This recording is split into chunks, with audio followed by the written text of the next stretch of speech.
Hello and welcome everyone. This is Type V3 with a gunpla review of the 1/144th scale, high-grade Gundam Gusion. As it's seen in Iron-Blooded Orphans, this is certainly one of the strangest mobile suits to wear the Gundam name. This high grade includes a total of 7 parts. There's 5 main plastic runners, a medium set of polycaps, and a small foil sticker sheet. The build of the Gusion is far more reminiscent of an average HG kit, and unlike some of the Iron-Blooded Orphans releases, this mobile suit does not utilize a full inner frame. That said, it still manages to be intriguing due to the fact that it uses large and curvaceous pieces, something seldom seen in Gundam. The trickiest section would be attaching the boosters into the legs, as their small space will put those with large hands at a disadvantage. While the majority of the building techniques were fairly by the book, the unique shapes kept it feeling fresh. Once complete, this HG offers a great representation of the Gusion in 1/144th scale. It definitely captures the short and chunky reptilian aesthetic as seen in the IBO anime. I especially enjoy the plastic colors used here. Dual green armor plates and the dulled lavender for the inner skeleton were perfect choices. There's plenty of sculpted details too. Sticker use is minimal. You get a couple lavender squares for the torso, yellow eyes, white triangles for the shoulder pads, and finally a single fork on the front skirt that adds fun personality to it. Gate placement is pretty good, so ugly nub marks shouldn't be a problem either. Overall, a straight build offers pretty good visual representation. However, if there is one thing I do suggest, it's panel lining. The Gusion's rich surface detailing practically begs for it.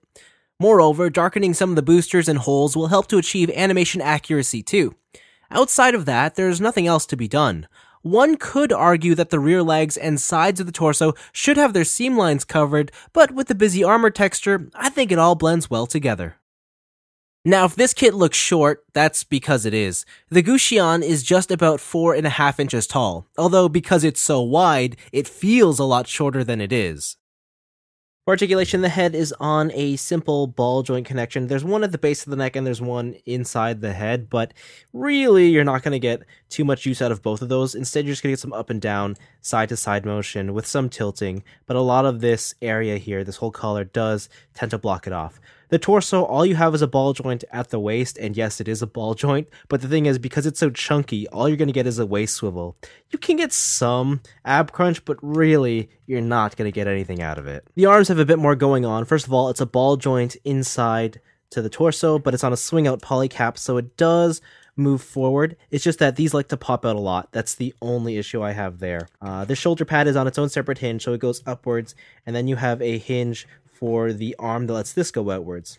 Bicep rotation, single joint at the elbow, with about a 90-degree range of motion, and then ball joints at the wrist. Below the waist, you're looking at a front hip skirt. This is usually connected, but I have cut it so that it can move on its own. It's just a swivel forward, nothing much there. The sides are on polycaps that swing outwards, and they can rotate at the connection, but it's not really going to help you out too much. For the rear skirt, nothing's going on there. The hips themselves, you have a universal joint. This goes forward, this goes outwards. You do have a thigh rotation. I believe you have double jointed knees, and you're going to need the skirt to do this. Double jointed knees, and they work out pretty good, but the ankle is where a big problem comes in. You do have a ball joint, and this has some pretty good range.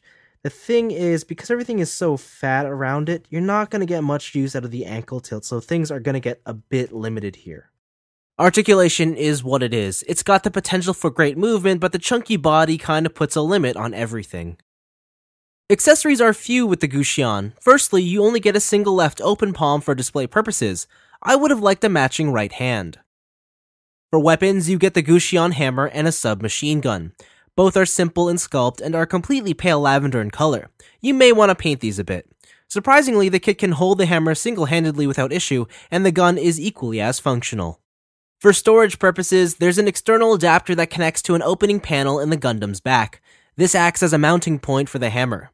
As for the gun, the rear skirt has a fold-down flap that reveals a mounting point for it too. Both are simple solutions that work. I love the Gusion. From the moment it first appeared in Mobile Suit Gundam Iron-Blooded Orphans, the frog, turtle, Krogan aesthetic just clicked with me, and sooner or later I knew I'd end up with a model of it. This kit is everything that I could have wanted from a high-grade Gusion.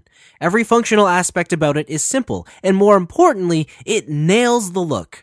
Articulation, while limited, is usable. The weapons have been smoothly integrated, and the build was fun without leaving too much work for the modeler. The large amount of plastic used also makes it a great value when you consider the low price point. It's by no means spectacular as far as HG kits go.